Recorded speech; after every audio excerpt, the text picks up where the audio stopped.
Hi, you've tuned in to Ask Dr. Kat on Bella V TV. Tonight, we talk about a subject that is on everyone's minds lately: kids, schools, reopenings, and of course, virtual learning. To that end, we brought you a panel of teachers who are here to talk about these important and timely issues. So first, I'd like to introduce you to my guest co-host, Dr. Neha Bahadur, who's a co-parent chair of the La Jolla Cluster. Hi, Neha. Hi, everyone. Happy to be here. Thanks for joining us. Alexis is traveling this weekend, so very pleased to have Neha join us. And then let me quickly introduce you to our wonderful panel tonight. We have Sarahbeth Wintringer, kindergarten teacher from Toy Pines Elementary School. Hi. Hi. Thanks for asking me. Yes, I know there's a lot of nervous parents of incoming kinders who are eager to hear from you, so thank you. Chris Ramirez, a fifth grade teacher, also at Toy Pines Elementary. Hi, Chris. Hi, everyone. And again, go ahead. I'm just glad to be here and be able to share my thoughts and how I can possibly help relieve some maybe stressful thoughts out there. Yes, and I've been hearing a lot of those stressful thoughts since I have twins going into fifth grade too. And I have a lot of other parents of incoming fifth graders. And the biggest concern there is, that's that pivotal year where they're going from fifth grade to middle school, the big, bad middle school, right? So thanks, Chris, for joining us. And then Erica Strauss, a middle school teacher at Muirlands Middle School in La Jolla. Hi, Erica. Hi, thanks for having me. Yeah, thanks for joining us. And middle school is well known for us mental health professionals as the awkward years in between elementary and high school. And the kids are just kind of trying to figure out who they are. So again, they're doing that now in a global pandemic with virtual learning in the fall. So thanks for joining us. And then finally, NiKon Chen, who is a high school teacher at Madison High. Hi, NiKon. Hi, how's it going? Good, thanks for joining us. And that I think was, in the spring, there was a lot of sort of the sadness that we experienced with those high schoolers, especially the ones that were graduating, because a lot of them missed out on those kind of seminal, nostalgic, memorable experiences like prom and graduation ceremonies. So that's something that was big for our high schoolers in the spring, and also will be much on their minds for the fall too. And then even for the younger high schoolers who are studying for the SATs or the ACTs, I think that's another big issue for them is how do AP classes work, while we're virtual learning. Well, thank you everybody for joining us. And one of the first things that Neha and I were thinking of when we were talking about this show and very excited to have teachers on board was sort of thinking back to the spring, on March 12th, global pandemic hits, not something that any of us could ever envision would be happening when the new year struck. What was your reaction to hearing that schools were closing on March 12th? It was very sudden for you. What I read was some teachers had less than an hour of notice before they had to leave the schools. What was your experience with that and over the following few weeks? I could start, if you don't mind. Uh-huh. So it was on a Friday, and I was following the news pretty closely leading up to that Friday. And so I was expecting school to announce what they did. And so I received a message around 10 in the morning, and I was in the middle of a shared reading with my group. And as soon as I got the message, I kind of stopped the lesson, had everybody go back to their seat, explained to them what was going to happen, told them that they're going to be going home for the next 3 weeks.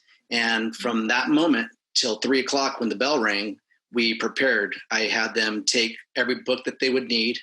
I had them take their journals. I had them take their reports or have access to the reports on their computers.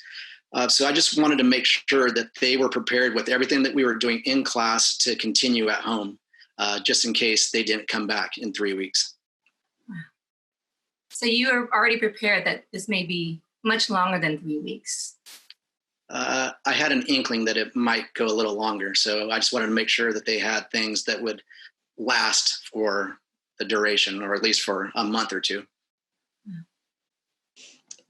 In kindergarten, we didn't realize that it would be that long. So we were lucky because it was a day that all three of us had the ability to make a packet and do things, because we had at Torrey Pines, we have these things called pullouts. So we made 3 weeks of work for the students hopefully just keeping them on track.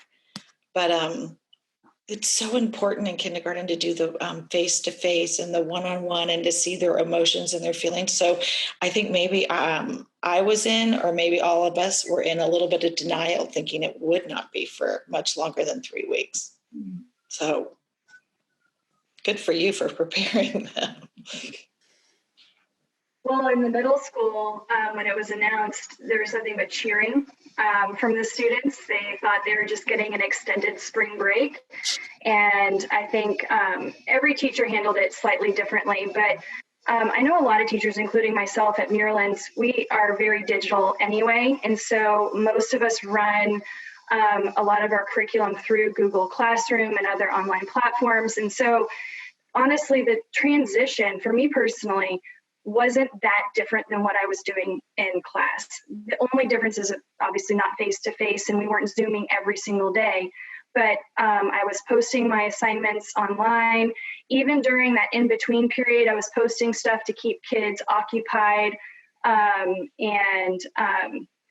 feel like the transition into in April, when it became more official, I think because we kept going through March and kind of had I had the expectation that kids were doing things at home the whole time. I felt like for my 6th grade students, we did a pretty good job of transitioning seamlessly.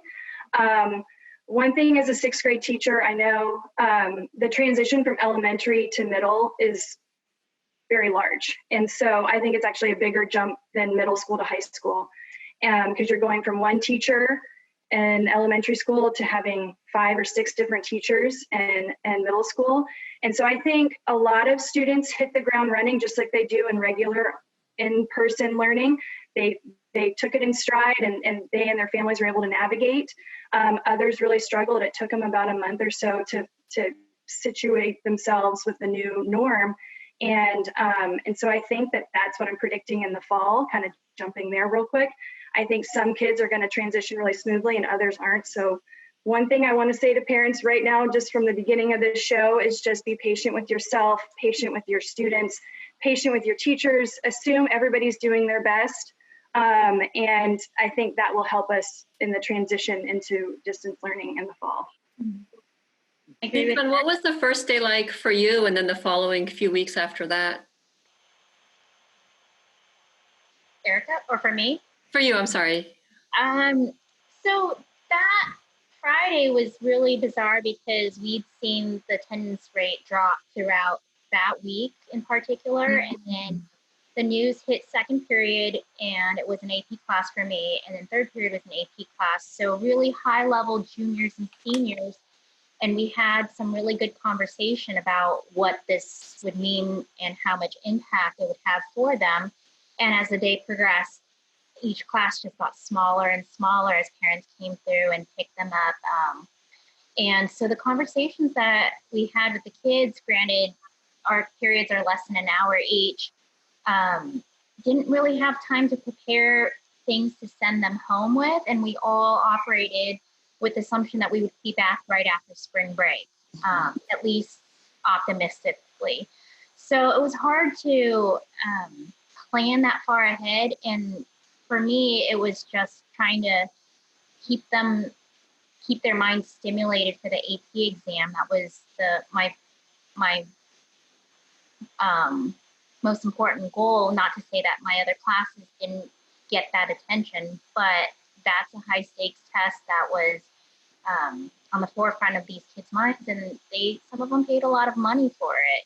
So this meant it's a critical time for them. This meant that they need to either hunker down and do this, and for all of us teachers, figuring out how we can best support their next step in life, which, like Erica said, it's a big jump between elementary and middle, but then from high school off, and these kids have dreams and destinations they were aiming for. And going forward, NiKon, how well prepared did you feel like to implement all this learning that you wanted to impart on them, especially in preparation for the AP test? How did you feel like that went, especially leading up to those exams? Were you able to give what you wanted and teach what you wanted? I felt I felt really guilty for a long time because of how important I knew these tests would be for these older kids. And then for the fact that I couldn't provide for them because it was a while before we figured out that the test was going to be different and how it was going to be rolled out and how the College Board was adjusting to accommodate for these millions of kids that would be taking the test online. And then I didn't get to where I wanted to in the curriculum. I was on pace, but you can't trade that face-to-face interaction no matter how much you put online. And this is how we were taught to teach. I don't know any teaching programs around the country that trains teachers to teach online. And I think that's the biggest loss for these kids is that we're all learning and adjusting as well. So these kids got the best that I could offer. And I will honestly admit that the College Board put out a lot of great material to prepare them, and they knew exactly what was going to be on the test, and I had to step back and let that guide them and then just let go of the control and hope for the best. It was a really stressful time. My soon-to-be 11th grader had a few AP tests, and it was just very confusing and stressful. And there was even a sense of, especially in European history, Mommy, I worked so hard, I know so much, and they're just going to ask me one essay question. You know, she almost wanted those multiple choice questions to show her knowledge. And so I think there was a sense of loss all around. Absolutely, and all the kids said it.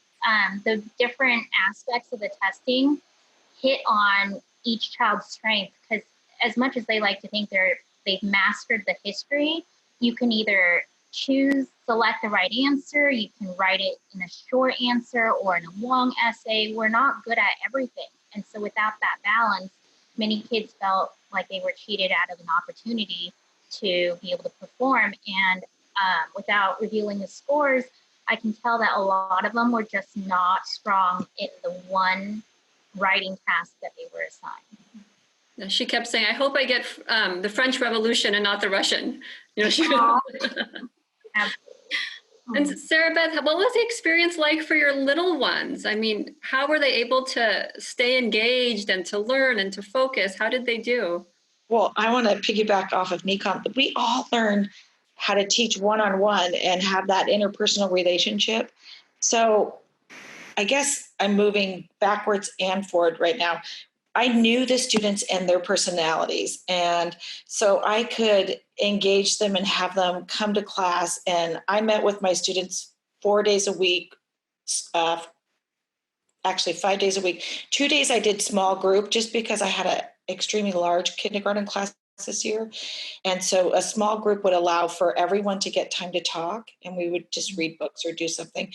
But see, we had done a lot of our learning of reading and writing before when we left, so I could still hold them accountable because I knew their skills.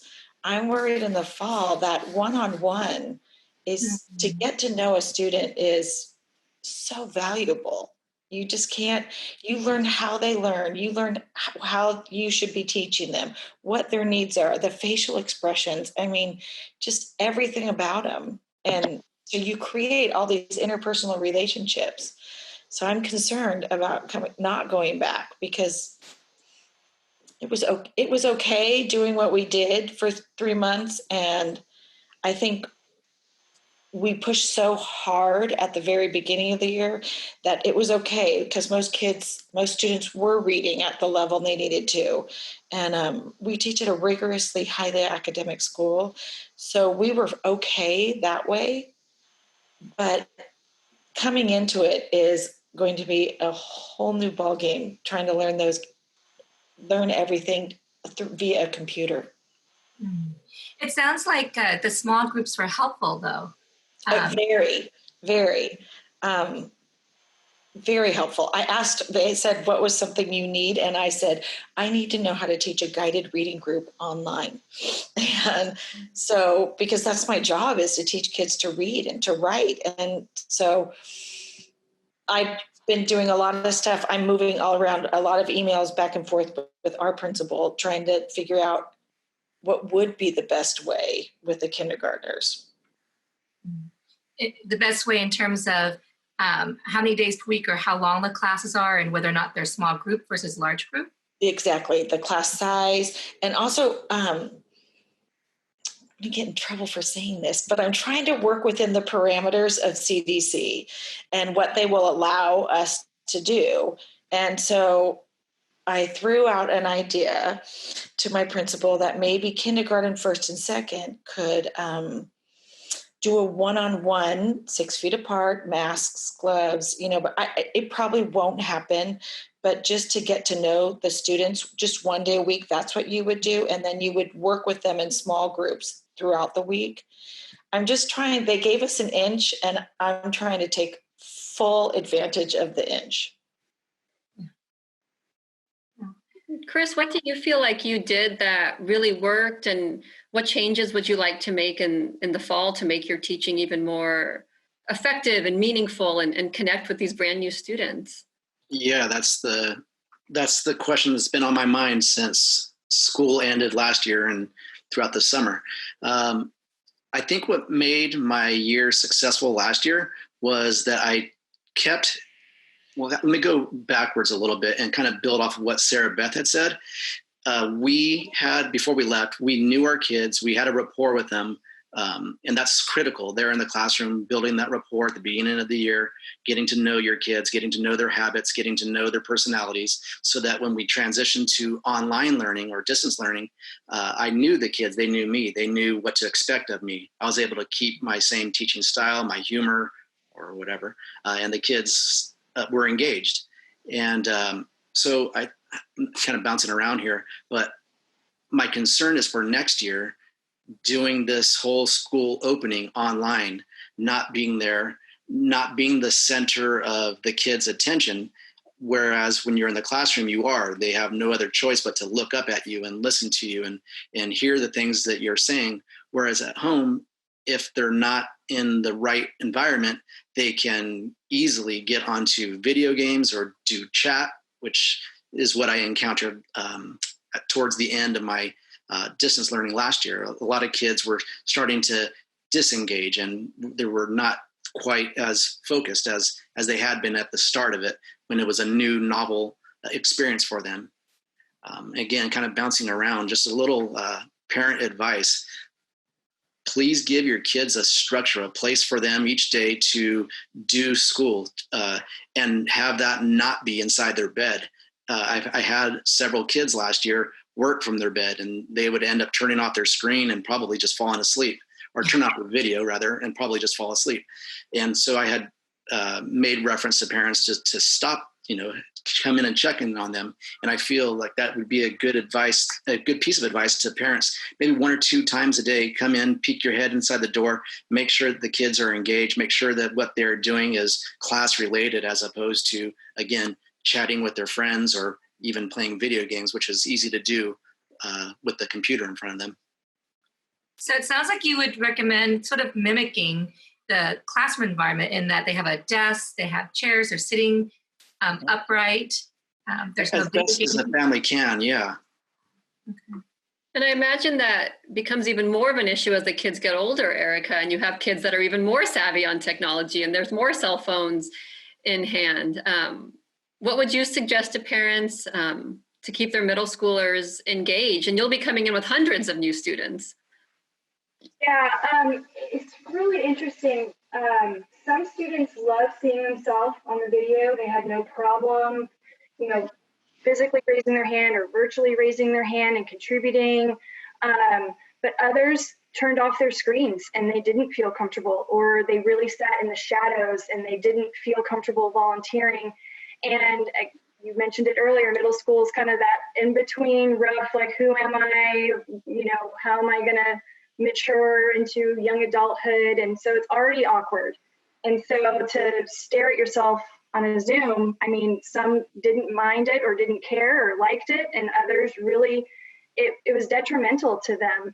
And so I agree with Chris, you try and have a space that when you're in that space, not your bed, that's when you're focused, and then have breaks. And I think that's very important, that the kids have to have breaks and the teachers have to have breaks during the day, not a 5-minute passing period, but so when the administrators are thinking about the logistics, we need to have mental breaks.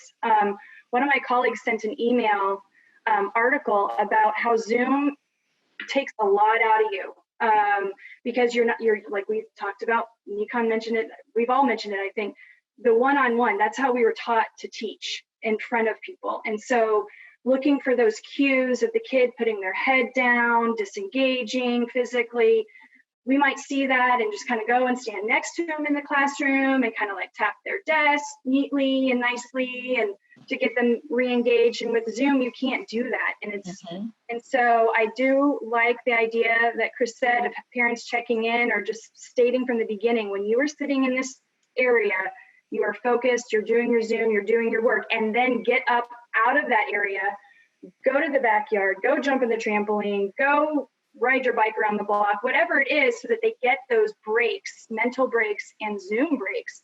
Because I know a lot of parents, speaking as a parent, it's hard when you're working full time and you're trying to make sure your kid is doing what they're supposed to do, and some do it better than others.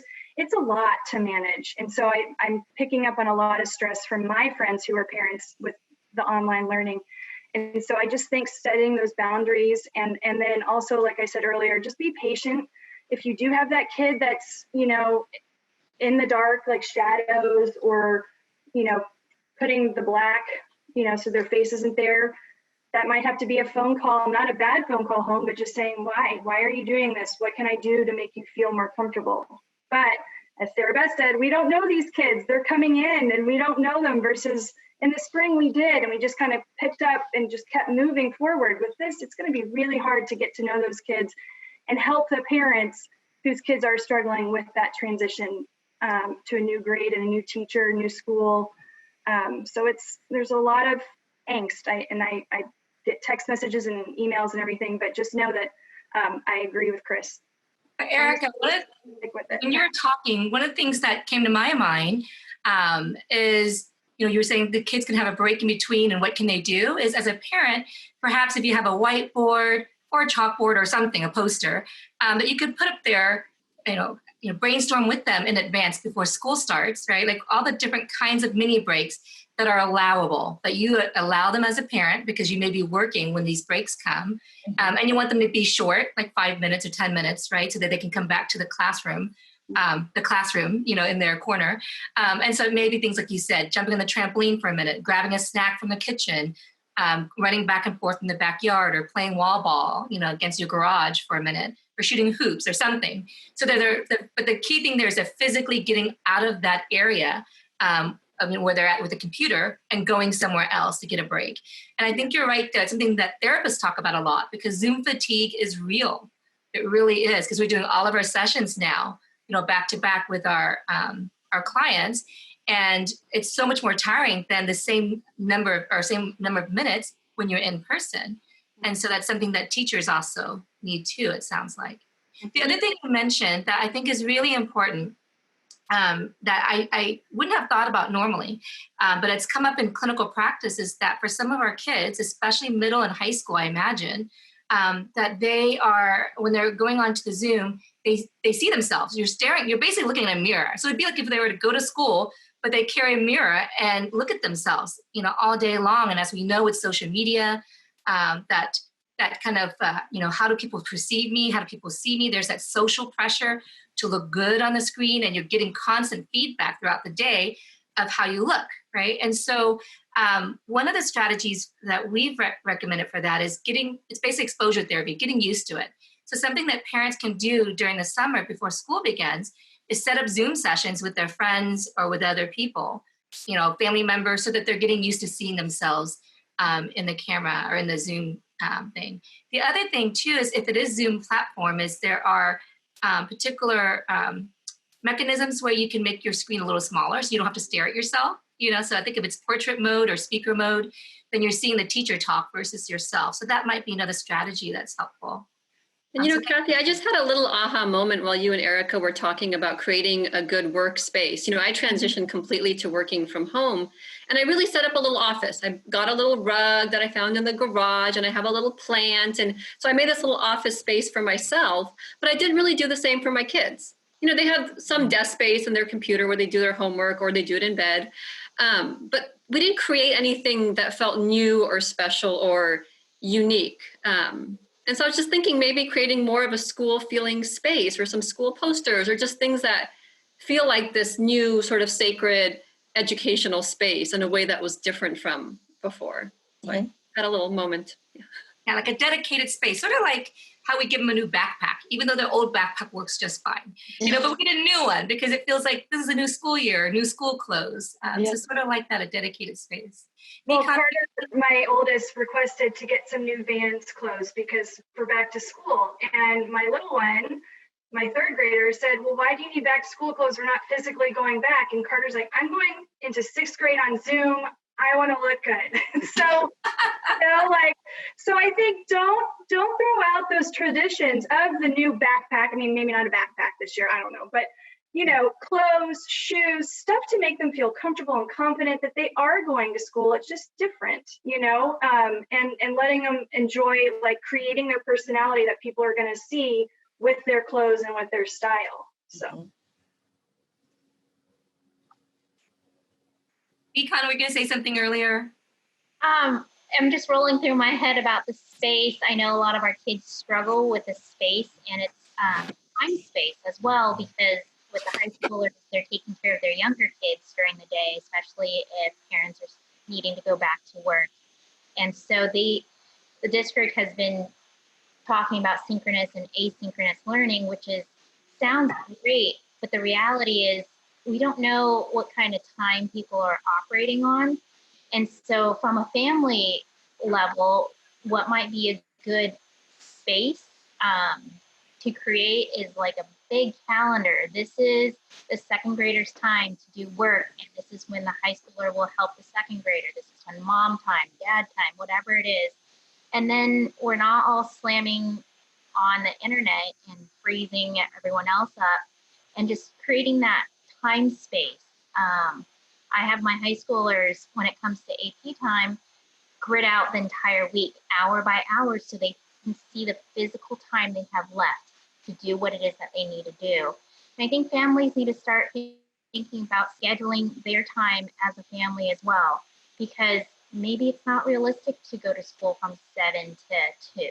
Maybe for the high schooler, it's going to have to be after dinner, 6 to midnight. And let's be real, it's probably 10 to 4 a.m. And one thing that's really been on my mind is the concern about the sort of equity gap widening during this time. Families that have less resources, our English language learners, our kids that are needing IEP services. And it really worries me that gap is going to widen during this time. As teachers, what are your thoughts? What have you experienced with those kiddos that need those extra supports, or families that are struggling with resources and space and devices and parental supervision being available? I know that's a lot. Yeah, it's definitely a concern. I think for myself, going into the new year with kids who will have IEPs, how to best manage them, how to best give them the services they need. Thinking back last year in spring when I was working with kids who did have IEPs, my experience was that they were really engaged at the beginning, kind of like most kids. And then as the year progressed, as we got into late May, early June, it was almost like they were tuning out. And so I want to really focus my attention this year on those kids to make sure that that's not the case. And I know we have a great resource teacher at Torrey Pines who works diligently with each kid that she has on her caseload. But it is a real concern, Neha, not only IEP kids, but kids of second language, making sure that we can read with them, that we can work with them one-on-one in writing to make sure that they're gaining English language.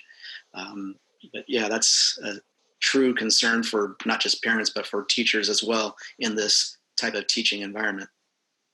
And Sarahbeth, especially for the littles, kiddos that are not coming in with strong English skills, how do we teach little ones to read and write over Zoom? I would need some help. I mean, I will say our district was really good about supplying interesting things that through different platforms like Seesaw and Google Classroom. So they were very supportive in activities that could be done that were worthwhile and educational. So I'm hoping that they roll something out like that again. But I think that we are all going to have to go with this like at our own comfort level. And I mean, I know that I'm thinking I won't have 27 this year, but I might. But I think those individual meetings via Zoom or even a small group meeting is going to work best for a kindergartner, where they all get to talk and share what they're doing. Yeah, the IEP kids and things such as that, you focus so much on them, and I'm lucky because they're it doesn't seem like the gap is huge, but as you get older and older, the gap keeps going. It seems like that happens a lot of the time. And then so at least for kindergarten, it's not bad, but you can still get the help and the support that they need. But it is a concern. You're always checking in with those kids. I mean, it doesn't matter to me if they have an IEP or they're just struggling. Just you're always checking in with those kids. And that goes back to the same thing that Eric was saying and NiKon and Chris. Proximity, the gentle touch, going near them, making sure they're paying attention and things. During Zoom, the last thing you want to do is call out a kid and go, I'm just going to use Paul's name. Hey, Paul. Pay attention, that is the worst. You can't do that. So we'll have to figure out some strategies via the computer to get kids going, paying attention. This is uncharted water for all of us. So it's okay to be worried and scared and thinking about it and changing. And I think that's what strikes me is that you're already thinking about these things now, Yeah. Yeah. And so, and knowing how resourceful teachers are, especially across the board, when you have to be resilient, we have all different kids moving through. I mean, I only have 4, and they're stuck with me for the rest of my life. I can't imagine having a different 4 every single year. And I have to imagine that you get so resilient and so good at understanding and recognizing when kids need help and being there for them. And so I'm hopeful that the fact that you're already thinking and worried about this and so aware of it means that you'll have some strategies in your teacher toolkit by the fall. But speaking of that, what are some things that you have already done, or what are you thinking about in terms of how virtual learning may look like in the fall for you? I know, Chris, for you, feedback, because of course I asked all the outgoing 5th graders, since I have incoming 5th graders, how did it go? With this big, and across the board, even the parents who are very complainy by history, because I know them well, because they're my good friends. But across the board, they just loved your class. I mean, raved about it. One kid said, can you continue with summer school in your class? And it was a child who didn't really like school to begin with very much. And so I know that kids raved about it. So whatever you did worked really well. Will you just be kind of implementing similar strategies, or do you have new ones coming in? Well, again, it kind of goes back to knowing the kids before we got online. Mm-hmm. So it will be a challenge to build the rapport. It's something that I've been thinking about activities to do like that first week or whatever that first week might be.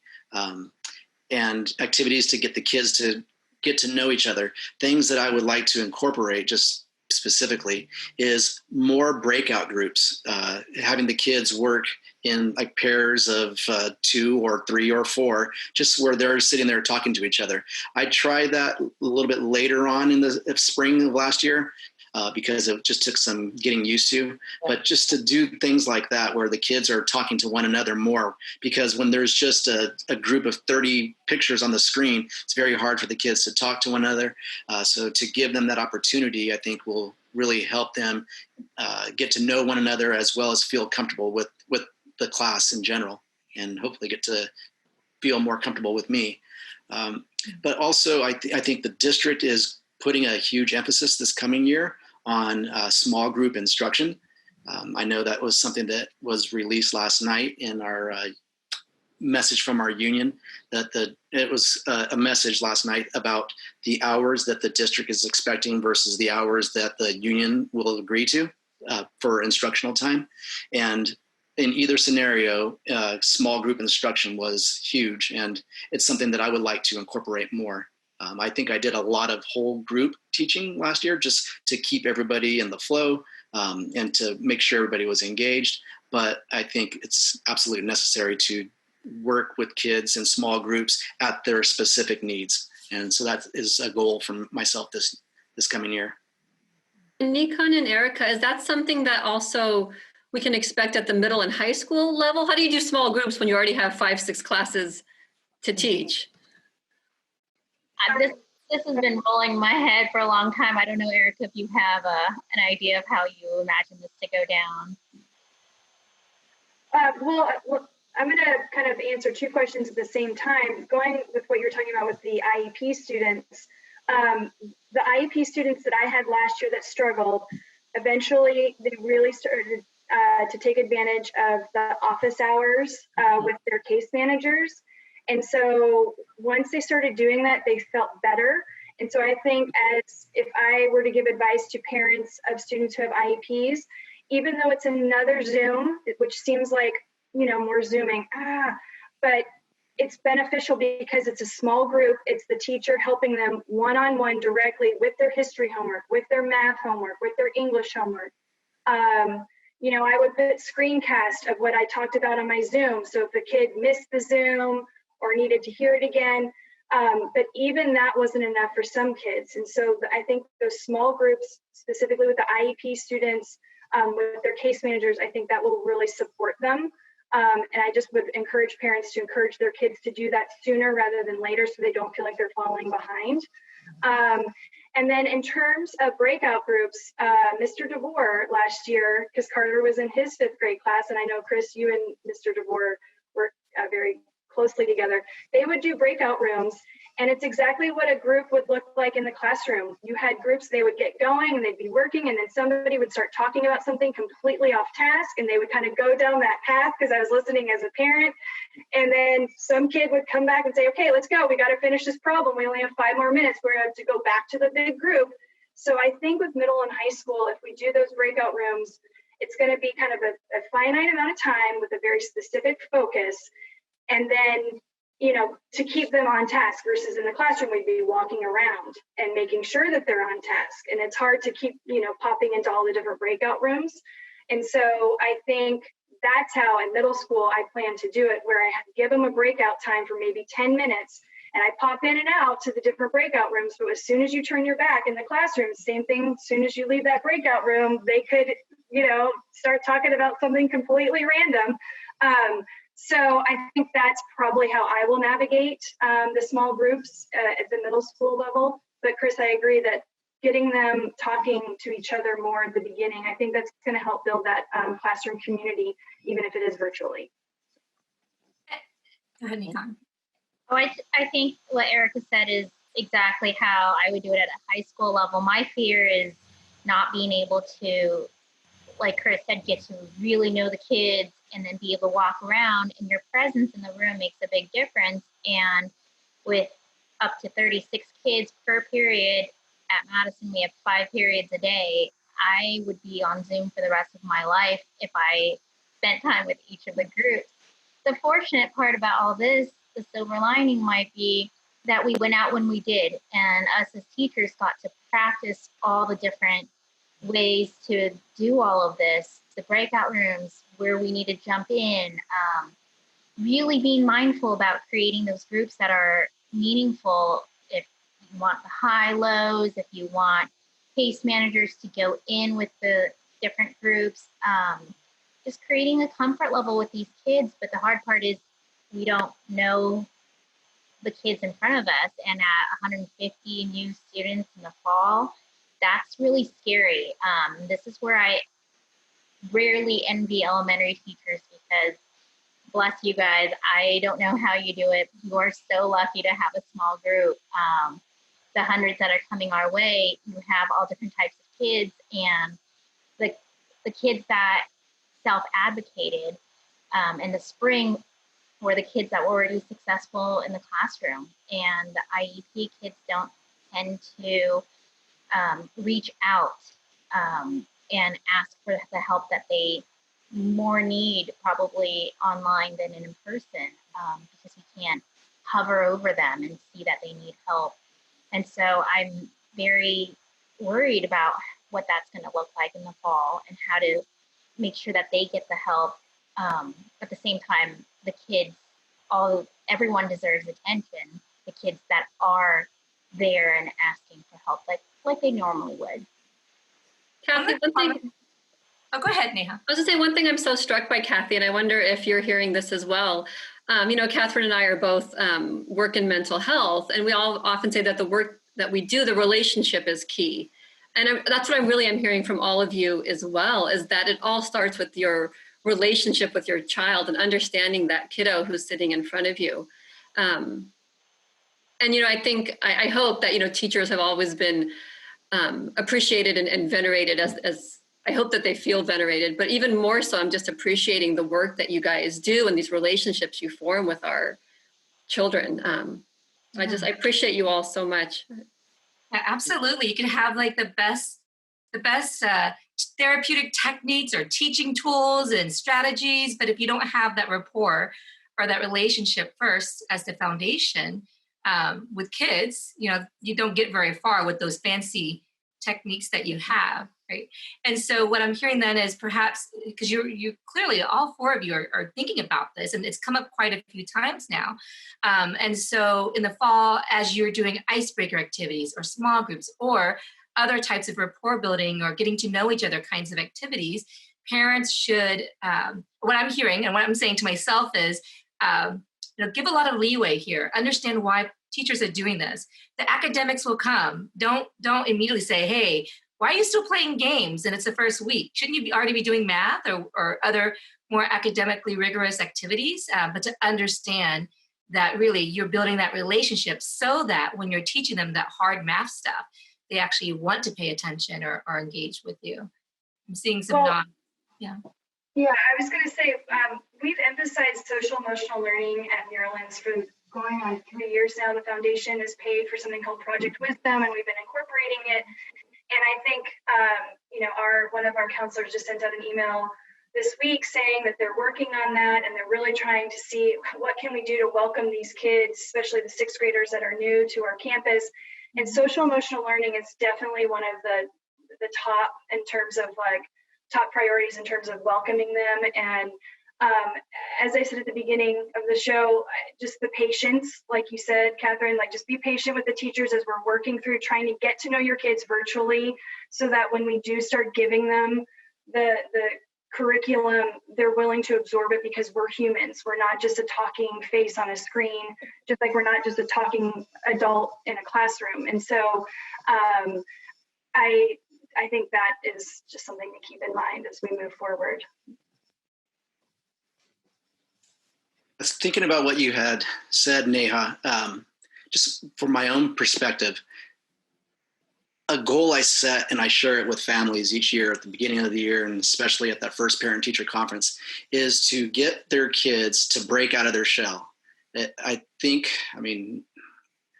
not to toot my own horn, but I think it's something that I've been able to do pretty successfully.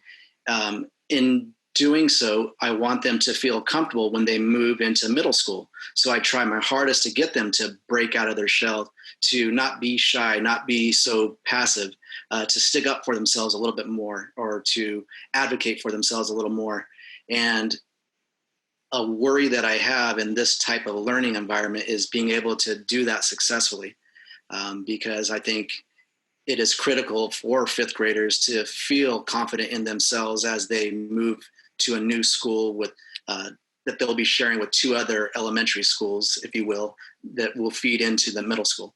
So that will be something that will be a challenge to me as a teacher this year in this type of environment, but something that will be a goal that hopefully I can succeed on. One of the things that Kate's fourth grade teacher did, which I thought was a phenomenal experience, was she had them doing speeches. I'm sure, Chris, you did this too. And but they had this California cake lesson, right? And they made their cakes, and then they had to basically present. And even though it's via Zoom, and you could be wearing pajama pants if you want it, and no one would know, it was still, I could see Kate getting nervous and kind of practicing her lines, and so it seemed to mimic actually quite a bit of what it would be like in the classroom. Just, I don't remember if she was wearing pajama pants. I probably was. But, it was a little bit different, but still it created it elicited those same kinds of anxious feelings, which as a therapist is great to see, because then she's overcoming those anxious feelings by then practicing and then actually doing the little speech or the presentation she was doing. And so I wonder if that might be something that moving forward we'll continue to see those kinds of activities to help build their confidence. Is that what you were thinking?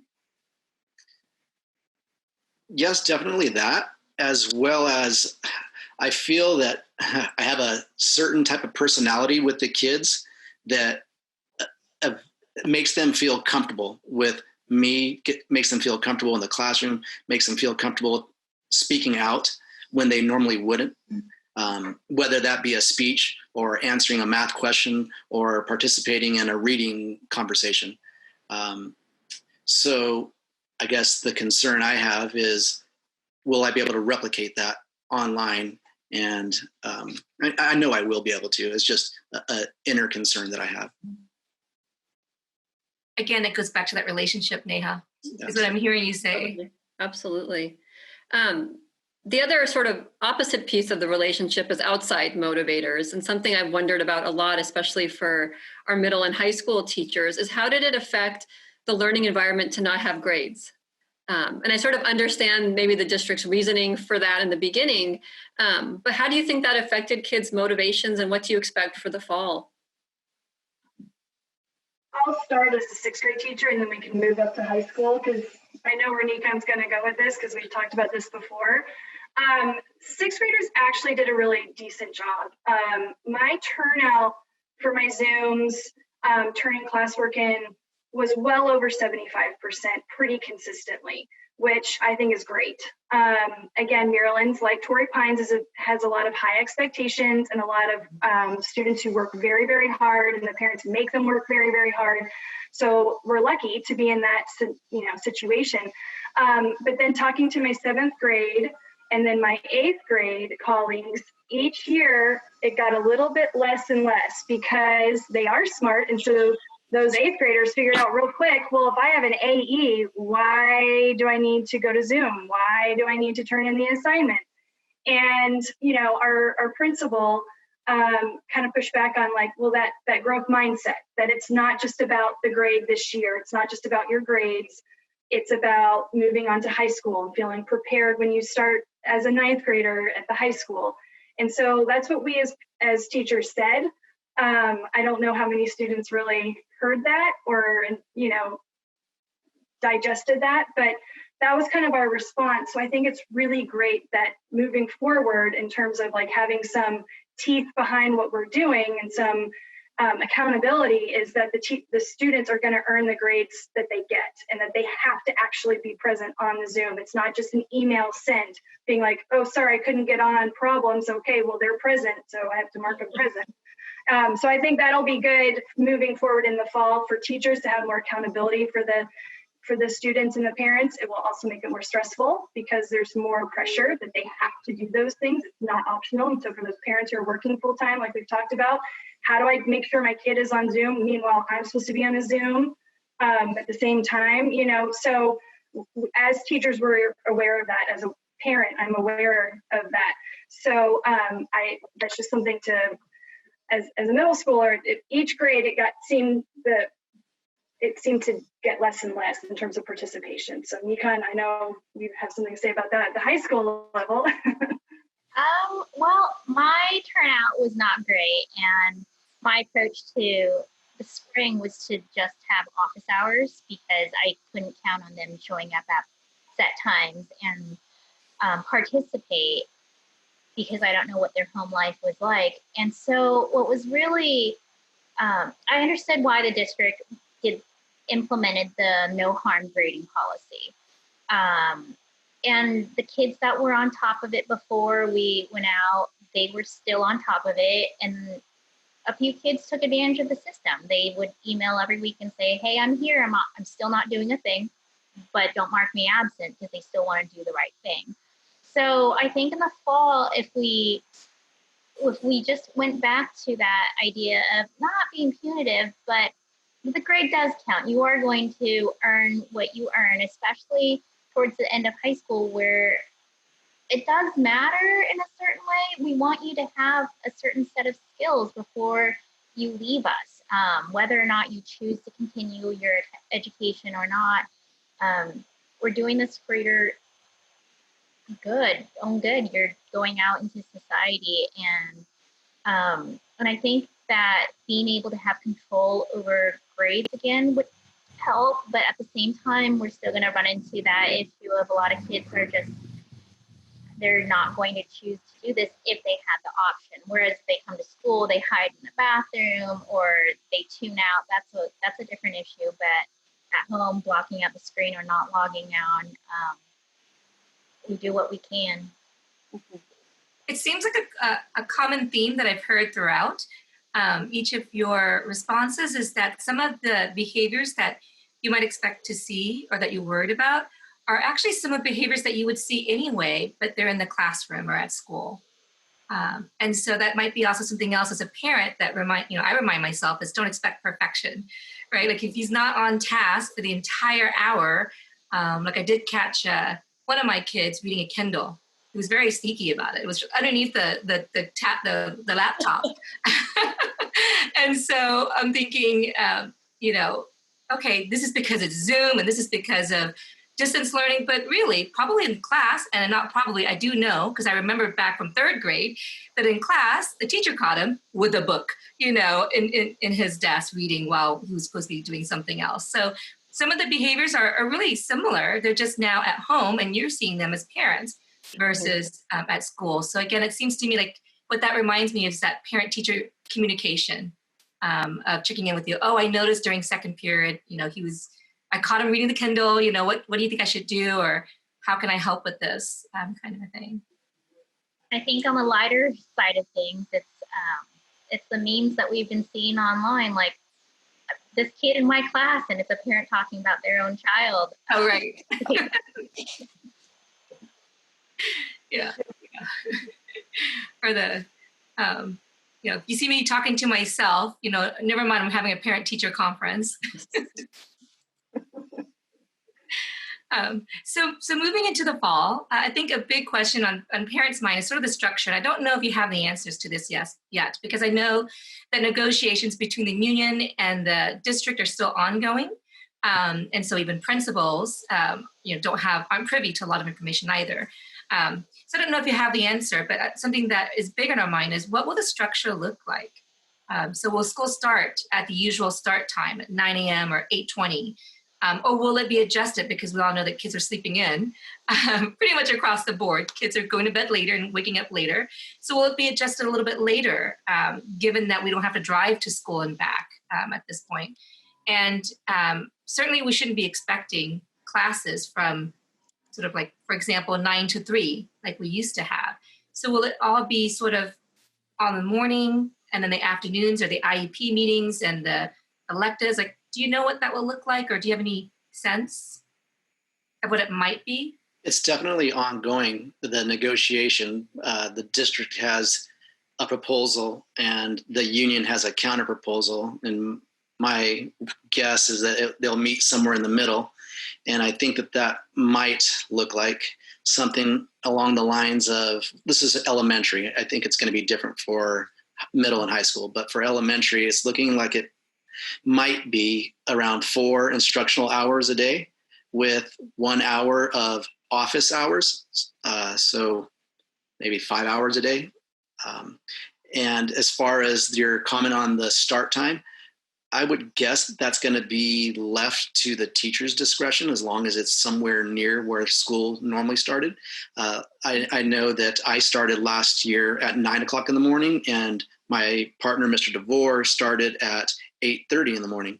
So I just felt that the kids were more awake and ready at 9, given that they were literally rolling out of bed.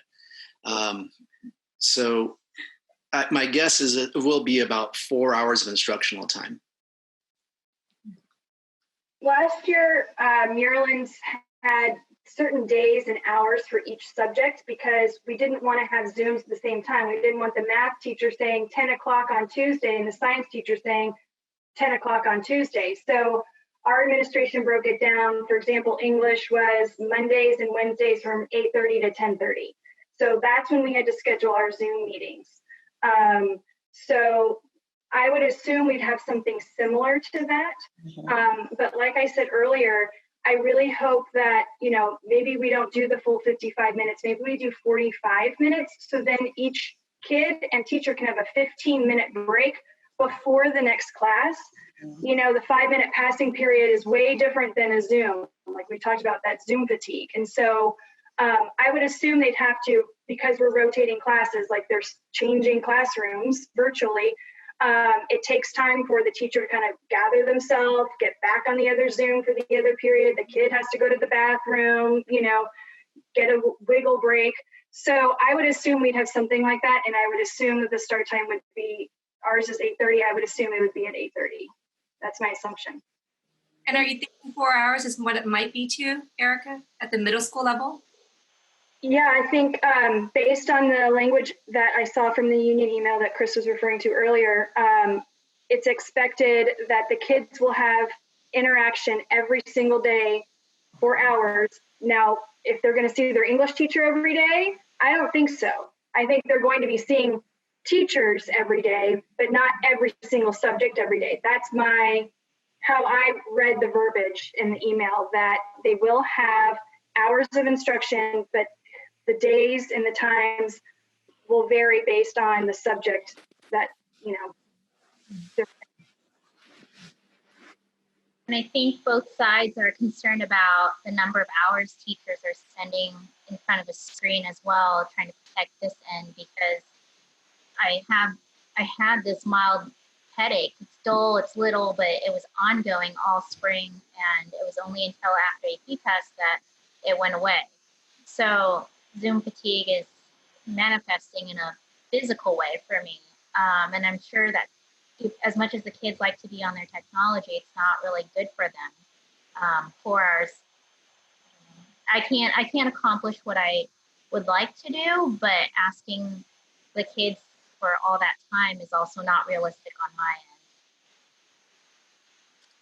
It would be interesting to see a kindergartner online for 4 hours, honestly. We did about 50 minutes by the end of the year. And so, like in a regular kindergarten classroom, your centers, or when you're rotating it around, they have an attention span of about 11 to 12 minutes, 8 at the very beginning of the year. So you are constantly moving and changing and tactile things. And so I know that we need to be held accountable, and kids need education, but I just don't know if the 4 hours is quality better than quantity. I got to figure this out. I just have to figure out how I'm with my team, or with whatever. What is more important? Is it screen time and quantity of time, or quality of work at this time, and the ability for them to do it? There's a difference between, screen time and screen time where you're actively engaging, fully, right? So I'm thinking of, like, for example, some of my therapy sessions, we're on there for, let's say, 60 minutes. Mm-hmm. But 20 of those minutes, I have them on perhaps like a scavenger hunt, around their desk. Or, they're drawing something, for example, drawing how they feel. So there's, let's say 7 minutes there, but it's kind of quiet, and they're sort of just drawing. And then we engage, and they show me what the picture is, and then we talk about it. And so the screen time total is a bit different from the active engagement part where we're really kind of fully looking into the screen and talking into the screen, which is what contributes to this, the Zoom fatigue time. So I'm wondering if that might be some strategies that you're planning on, Sarahbeth? Oh, definitely. Even in the springtime, I would say, okay, I would send out a list to the parents, and I would hope that they would have like a box or a bucket or something. Mm-hmm. They're going to need pencil and paper, and then counters to 10, whatever that may be that they want to choose to use, a lot of different manipulatives and things that they have access to, and we would use those crayons, markers, and then in a small way for that confidence building, they'd share their project out. And I mean, it's darling and super cute, but it's also hard for presenter number 1 to listen all the way through to presenter number 25. Mm-hmm. So that's why that small group is going to be key. And then I'm really, Erica, I don't know if you could just do 4 full hours. I mean, I think, like you said, you'd have to have, okay, now it's your PE time or a Go Noodle or something. We're lucky. We have so many resources. We just got to make sure we use them all to make school fun and enjoyable so kids want to keep coming back. Yeah. Neha, one of the questions that I know we've talked about and are ever present on parents' minds, as evidenced by all the forums and comment section of every news article that we see come across social media with Governor Newsom's announcement, for example, is reopening in person, going back to school. I know that you don't have a magic 8 ball as to where the pandemic is going to go and what the numbers are, but what are your thoughts on that? And Neha, what else did you want to ask about the reopening? No, just how are teachers feeling about going back to the classrooms, your confidence in having the appropriate safety measures and structures in place, and your thoughts about the collaboration with UCSD and kind of their role as consultants in this process. Apprehensive, definitely feeling uneasy about it. I think to do it successfully will require money, and I don't know, or I don't see the money coming in or being announced that it's going to be coming in. So, I'm Erica and NiKon, they work with older kids. I work with semi-older kids where the possibility of spread might be a little easier given the fact that the kids are a little bit closer to adulthood. So with that, I'm a little nervous to go back in and to trust that the safety precautions that are needed will be there. I know that eventually it won't even be our choice. We'll just have to go back. But I hope when that decision is made that the community, whether it's the district or the state or even the federal government, will put in place the measures needed to ensure that the kids are safe, that the teachers and staff are safe. When you say money, the thing I think of is, even like in the spring, teachers needed parents to contribute or bring in sanitizers and soap. And, the bathrooms oftentimes were out of soap. And this is in a community that has a lot more resources than some of the other communities. And so really the money, when you say money, there's a lot of supplies that we don't even have. And so the next level of sophistication would be like, I don't know, plexiglass or some way to designate the social distancing. Yeah. One of the teachers mentioned that he has ground tables in his classrooms, and how do you have kids facing each other, 3 feet or 2 feet from each other if they're sitting at a round table? How do you change that? Do you put a plexiglass, for example? What do you do? I would imagine the bigger issue, even in budgeting, is staffing. You need more staff to implement a lot of these safety precautions and distancing. And of course, that's the bulk of any school's budget is staff. Yeah. Mm-hmm. Well, I think I appreciate the decision to start school from a distance because it's the least disruptive way. The start and then go home and start and go home, that cannot be good for teachers or students. And I understand that. But the safety of going back is so unknown. I don't know how long we'll do this distance learning for. So the resources to train the teachers and the resources to make the best of the situation is really disturbing to me, because one of my college girlfriends shared with me that she's got 2 young girls, and her biggest fear is that should one of her daughter's teachers fall ill, her daughters are very sensitive and they may not recover from the fact that their teacher is out. Hopefully not for the long haul, but that's this emotional burden on her young daughters would be too much. And so she fears her teachers getting sick that way. As a high school teacher, what rolls around my head is does it become a discipline issue when a kid invades your 6 feet space? Do I send you home? Are you suspended for breaking into a teacher's personal bubble space? I don't know. Or each other's space too. Right. So if you have one teen who doesn't want the child next to them, and then another kid who is purposefully invading that space, I'm sure that's currently not on the disciplinary list of things to address. On mine.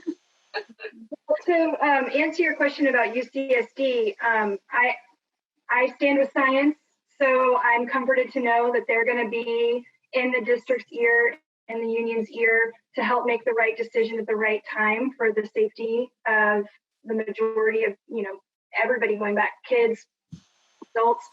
I feel like our union and district are, they can fight with each other, but right now it seems like it's more collaborative in terms of you start, this is what we're thinking, and then we come back with it, so they are negotiating like they normally do, but it seems to me like it's collaborative and everybody has the best interest of students and teachers. So I feel comforted by those 2 things. I agree with what NiKon said and what Chris said. I mean, physically going back, it's going to have a whole nother dilemma about like fear of catching COVID or, not wanting people to touch each other, touch me.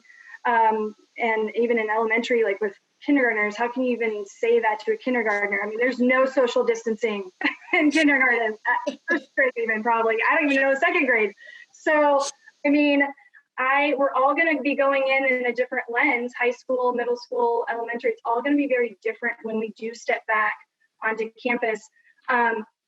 If I had to look into a crystal ball, I'm thinking January at the earliest. And that's completely me. I'm not a scientist, but I've just been following the news and the numbers. And I really don't see us going back before that. Like NiKon said, it's hard to start and then leave and then start and then leave. So I think the district is leaning more towards, following the numbers, following science, which I'm comforted by personally for myself and my kids. And also not the back and forth. We're in person, we're out. We're in, we're out. So all we can do is wait and see, I guess, and be patient. Well, we could probably talk for another 3 hours, but I won't do that to each of you. We'll do a total of 4 hours, very instructional. Thank you so much for your time and for coming to us and being willing to talk about your experiences and your expectations for the fall. And if you don't mind, I'd love to, we could just go to each, through each of you, or with each of you. And if there's something that you wanted to say, it could be as broad or as specific as something that you want to tell parents to help them for the fall, or anything that you wanted to say. And Neha, is there anything else you wanted to add to that too? No, just that I'm full of gratitude for the work that you guys do. I think it's never been more clear what a critical role our teachers and schools have in our communities and our families. So thank you guys. So Sarahbeth, do you want to start, or any of you can? I just want to say, teachers are people too, so talk to us. We're only here to help you. And actually, we really, really do this because we're passionate about kids and education. So if you have a question or concern, reach out, but we're doing our best. And actually, we know you're doing your best, and there is truly no judgment at all. So we're here to help you, and we just appreciate all the help you give to us with your kids. Thank you. I think that parents are uneasy about the upcoming school year, rightfully so. I think teachers are uneasy about the upcoming school year, rightfully so. We've never started a year this way. But my, I guess, suggestion to parents is just know that teachers, for the most part, are really thoughtful, really thinking about what to do for this coming year to best serve your children. I would guess that there's not a day that goes by in any of the teachers, especially in this community, here in summer, where we're not thinking about this coming school year, where we're not spending a portion of our day thinking about, well, what can we do to best make the year successful while we're in this learning environment? I know I am. I'm constantly thinking of things that I would like to do, setting goals, whether that be communicating with parents, whether that be communicating with kids, whether that be instilling confidence in children. But just know, parents, that teachers have your children's best interests at heart, and this is new for all of us, and we'll definitely get through it just like we did last year. We got through it successfully, and we'll do it again. Thank you. So wearing two hats as a teacher and as a full-time working parent from home, I empathize with my colleagues and I empathize with my fellow parents. I've said it multiple times, but we all just have to be really cautious of putting judgment on others and just assume that everybody's doing the best that they can, and really trust the process. At the beginning, we might be doing some fun games. It might not seem very academic, but we're trying to build rapport as much as we can. Parents try and have a niche for your kids where they go, and when they're in that area, that's when they're in school, and then get them out of that area when it's time for a break. I think that's really important. And I think sometimes less is more. Sarahbeth mentioned that quality versus quantity, and sometimes less is more. So if you feel like maybe your child isn't being as challenged as they normally would be, you're probably right. But I think it's better to get quality content rather than just shoving a bunch of stuff to students just to say that we are moving at the same pace, because we can. And that social emotional learning is really important. And I think that a lot of teachers are going to incorporate that into their curriculum. How are you feeling? Journal entries, what can I do to help you? Reaching out, that parent-teacher communication is really important.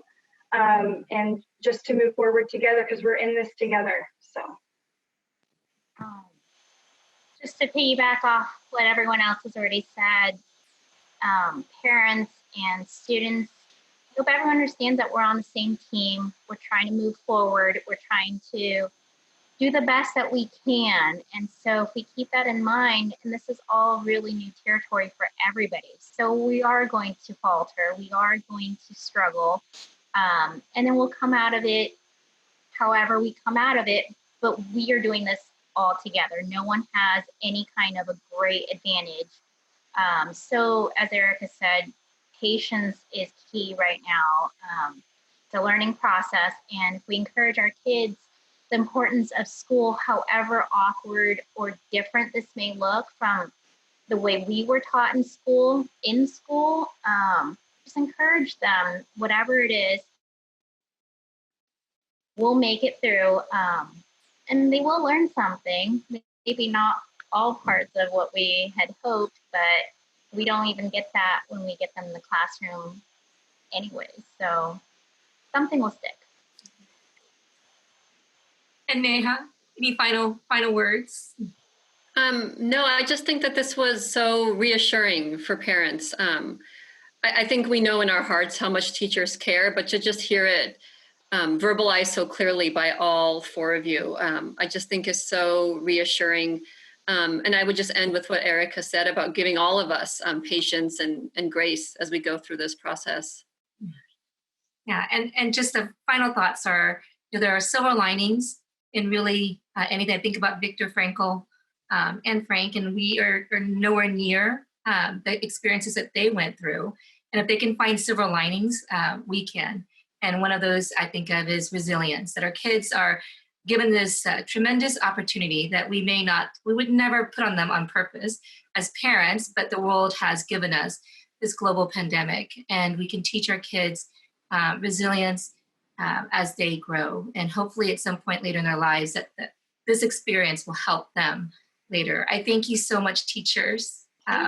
Really appreciate you coming here and giving us your grace and your knowledge. So thank you again. Thank And we'll see you in the fall. See you in the fall. Bye. Bye. Thank you.